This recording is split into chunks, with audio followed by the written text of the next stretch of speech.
Marketed towards tweens and young adults, shonen is the most popular category of anime. Who needs good writing when you got hype moments and aura? However, just like your average weeb, the one thing most shonen fail at is romance. 9 times out of 10, the main character has a love interest, usually the girl liking the guy, but the guy is way too oblivious to the girl's feelings, and the romance is put on hold until 10 years real time at the end of the show.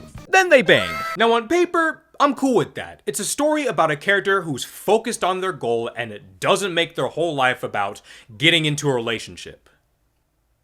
Unless it's Chainsaw Man. However, DanDaDan has proven that a shonen anime can blend in action, hype moments, aura, and just being cute as hell. And the Acrobatic Silky arc is the perfect example of this. A short story that expands upon the relationship of Momo and Okurun, an absolute badass battle, and a backstory that will put you in the feels like no other. So today, I'm here to answer the question: are you guaranteed to cry while watching the Acrobatic Silky arc?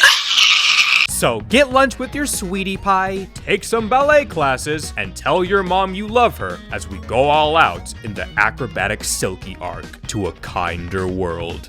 Acrobatic Silky is 9 chapters and 3 episodes. That's it? As much as I love One Piece, it is so refreshing to watch a shorter anime. After the death of the dick thief, Okurun and Momo go back to school. Mr. Takakura decides to give touching grass a try as he prepares to say hello to Momo. But once he sees the Esper Queen, his knees become weak, and with his arms so heavy, he couldn't possibly enjoy Mom's spaghetti. No, I bet she's waiting for someone else.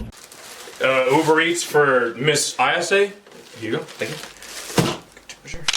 By the way, I definitely forgot your drink. Thinking he's not good enough for her, Okurun tries to Metal Gear his way out of the situation, but Miss Ayase's unstoppable lust for an awkward guy cannot be stopped as they walk to class together. Finally! I found myself an amazing friend! I'm really happy for Okurun. The boy doesn't care about the bullying anymore because he finally has a friend who he can talk to about all kinds of wacky things. That's awesome. Meanwhile, Momo, well, she probably needs to go to horny jail. During class, neither can focus as they so desperately want to see each other again and talk about ghosts and aliens. I want to talk to Okurun. I want to find out what he thinks aliens eat, and if they poop or wear underwear. If you and your significant other aren't having a 4-hour deep dive about alien fecal matter, break up. They don't love you. I don't love you. Fuck you. In all seriousness, this moment is absolutely adorable. It's just 2 dorks who are excited to yap each other's ears off about all kinds of wacky things.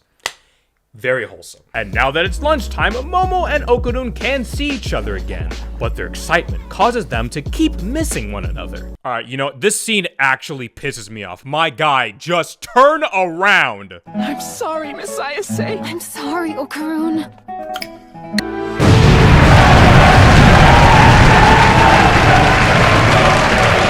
It might have been just teeth, but a win's a win. Okurun takes a celebratory piss, but when he whips out his thick leviathan, he notices something isn't right. He dashes over to Momo for an emergency cock conference as he's made a shocking discovery, but Miss Ayase goes full tsundere and tells him to go away as she struggles to express her feelings. You shouldn't have done that, Momo, cause Okurun's awkward aura attracts a new challenger. Introducing the popular Aida Shiratori, self-proclaimed savior of the world. She takes advantage of Okurun's kindness and naivety by acting all innocent. Then, without hesitation, she begins talking mad trash about our absolute unit of a man. And oh, Momo does not like that. Gay. Flawless victory. Fatality. And that's the end of the Acrobatic Silky arc. After class, the paranormal partners make up, and so now Okurun can tell Momo what he's been trying to say for the past 8 minutes. My balls are gone. Listen to you calling it a shaft like it's massive. Your age, it's more like a little pencil. It's one thing to lose your balls and have your crush laugh at you. But when the hot gilf says you're carrying a pencil in your pants, now that's a valid crash out. Seiko performs a special ritual. The loss of a man's jewels can only be the work of an evil spirit. With a couple of slaps to the noggin, Seiko takes the evil energy out of Okarun. Then Momo throws it into a money neko that begins to run away. After they catch the currency kitty, they realize it's a familiar face. Welcome back, Turbo Granny. Right before the paranormal partners defeated Turbo Granny, the spirit managed to escape just in time and hide inside of Okarun, hoping to wait in silence until her powers returned so she could kill everyone. I don't know what it is about superpowered villains becoming cute, marketable plushies, but that's gotta be one of my favorite genders. Turbo Granny tries to be threatening. Without her, Okarun can never get his balls back, and his only chance is to kill the girl and the gilf. Just then, Animal I've Become starts to play in Okarun's head as he begins to transform into his hot and depressed Ken Takakura form. Thanks to Seiko, not only did she get rid of Turbo Granny, but she was able to keep the yokai's powers within the boy. Would you trade your balls for super speed?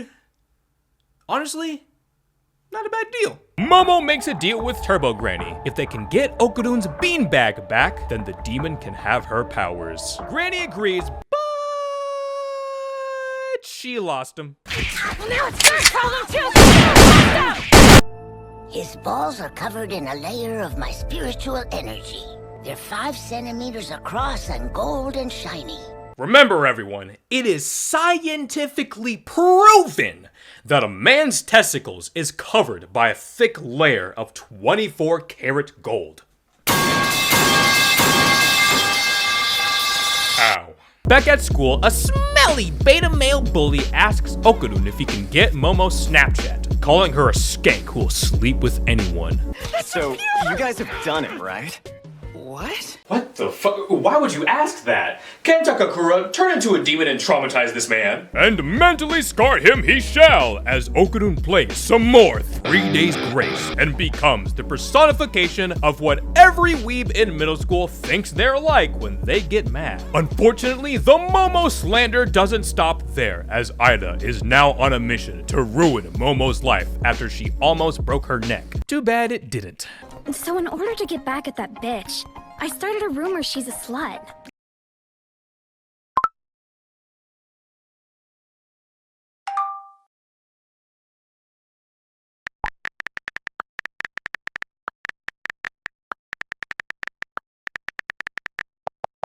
Convinced Miss Ayase is a demon after being able to see her psychic powers, President Shiratori makes it her mission to cleanse the world of evil, and she'll do it with her good luck charm, the left testicle of Okarun. Assemble all 5 pieces, and you win the duel. With her newfound discovery of Christ, Saint Ida and her celestial lackeys prepare to cleanse the psychic bitch. You guys see the woman in the red dress? DoorDash for President Shiratori? Did you guys see that? Was that the woman in red? During lunch, the paranormal Pookies talk about where Okarun's balls might be. Turbo Granny mentions that if a human holds onto Okarun's mystic meat for too long, they'll begin to see spirits. At the end of school, Momo and Okarun prepare to go on a testicle hunt, but is stopped by Ida, who just wants to talk to Miss Ayase real quick, alone, in an abandoned building. Is this how lesbians ask each other out? Before Momo can question what President Shiratori wants, the holy hoes jump her and prepare the purification. Nothing says green flag like a woman who isn't afraid to kill her classmates over some testicles. Okarun and Turbo Granny find Momo, but they come with some bad news. Ida isn't responsible for this whole mess. It's the woman in red. Inspired by the Akusada or La Llorona. Acrobatic Silky has come for Aira as she claims to be her mother. Not wasting time, Okudun goes all out and...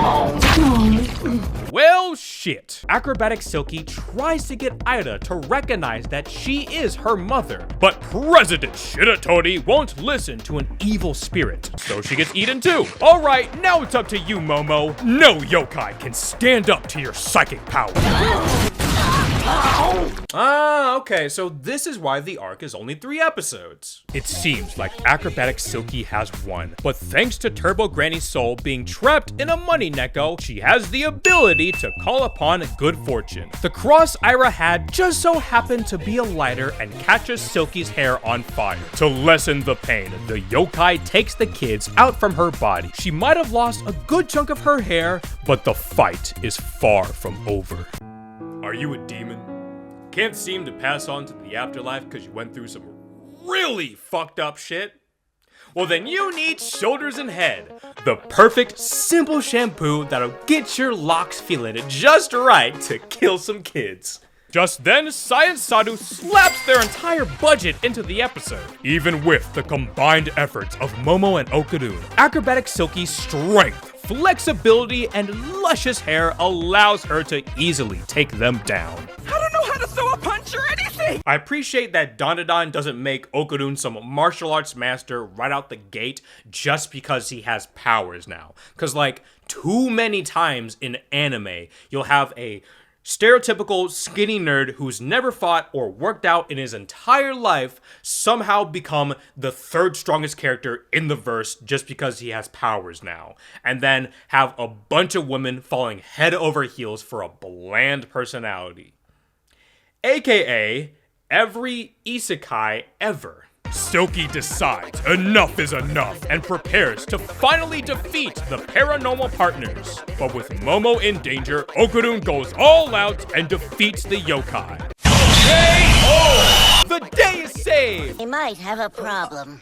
This here girlie's dead. Momo and Okudun refuse to believe Aira's dead as they try everything they can to resurrect her. To make matters worse, Acrobatic Silky is still standing. Like a motor, life can't run without a battery. Silky offers her soul to help bring Aira back before her aura is completely gone. Momo agrees to use Silky's aura to bring back Aira. Like trading Pokemon on a Game Boy Advance, Momo uses her psychic powers to link up Aira and the yokai's soul. In doing so, we get to peer into the horrible life of Acrobatic Silky. Years ago, an unknown woman was struggling financially. To make ends meet, she'd work 3 jobs back to back to clear her debt. From a janitor in the morning to a cashier in the afternoon, and then she'd end the day as a prostitute. It was a life she absolutely hated, but the one thing keeping her going every single day was the happiness of her child. Her smile gave Silky the motivation she needed to keep on living, as she'd share her passion for ballet with her daughter in hopes she can live a beautiful future. Every day they'd eat the same college struggle meal of curry and rice, but just being in each other's company was worth it, as they'd dance, play, and laugh the night away. To celebrate her daughter's 5th birthday, Silky decides to splurge a bit. She buys the red dress she'd always pass after her nightly rounds. A perfect night for a beautiful family of 2. Because of Silky's expensive purchase, she's unable to pay what she owes to the debt collectors, who get physical with her. They take the child and let Silky rot in her own bloody, broken misery. But a mother's love for her child is infinite. In a beautiful, gut-wrenching POV shot, Silky rushes through the rain to stop them from taking her child. But the pain she bared was too much, as right when the van takes off, she slips and falls. They will never meet again. And now she has nothing left to live for. After losing her child, Silky decides to give one final Olympian performance. Atop her roof, she dances in the blue rain, turning her pain into a beautiful melody of the arts. Regretting all her life decisions, she gracefully jumps into the air, With the only thing on her mind being her child, the mother takes her own life. God damn, DanDaDan! I was unfamiliar with your game. That is sad as hell. And we are only on the second arc. Silky wanders the streets as a spirit, trying to remember what happened. Just then, baby Ida mistakes Silky for her own mom who recently died. Just then, Silky finds a new purpose. Mistaking Ida for her child, she will do whatever it takes to protect her daughter. And thus, Acrobatic Silky was born. Returning to the present, Ida does come back to life, but in return, Acrobatic Silky begins to crumble. Turbo Granny explains that because the yokai was unable to let go of all her regrets and find peace, she'll be reduced to nothing, her existence forgotten into the void. And right before she crumbles away, Ida embraces Acrobatic Silky and tells her exactly what any mother wants to hear. Mommy, I love you. And with that, Acrobatic Silky has achieved nirvana and can live on in the afterlife with her child. As the dust of Silky flies off into the sky, Ida swears she will never forget her and hopes the two can live on in a kinder world. The end. That's how it ends? And that's the end for the Acrobatic Silky arc. This arc is great. It's a short story that starts off as a slice of life, will they, won't they, between Okarun and Momo, and then goes into a crazy battle, then into a wild sob fest of a story. And as a manga reader, I can assure you it gets way crazier. I really appreciate how a lot of newer gen shonen just get to the point. Shorter stories that are a lot more fast-paced versus the big three back in the day. You're not gonna hear anybody say, oh, it takes 40 episodes for DanDaDan to get good. I shit on Ida in this video, but she's a great character who serves her purpose of just being a little shit, but then eventually you come to love her as the story goes on. Also, I really do like how Turbo Granny wasn't just some monster of the week type character, and she becomes a mainstay side character with the cast for a long time. DanDaDan already had some fantastic art and animation, but Science Saru just said, fuck it, and went all out for episode 7. Like, holy shit, and it deserves it because this is a fantastic art, and episode 7 had a fantastic moment with Acrobatic Silky's flashback. But yeah, that's about it. Let me know your thoughts for the Acrobatic Silky arc. Thank you guys very much for watching. Like, comment, subscribe, the whole YouTube shebang, and I'll see you next time. Bye!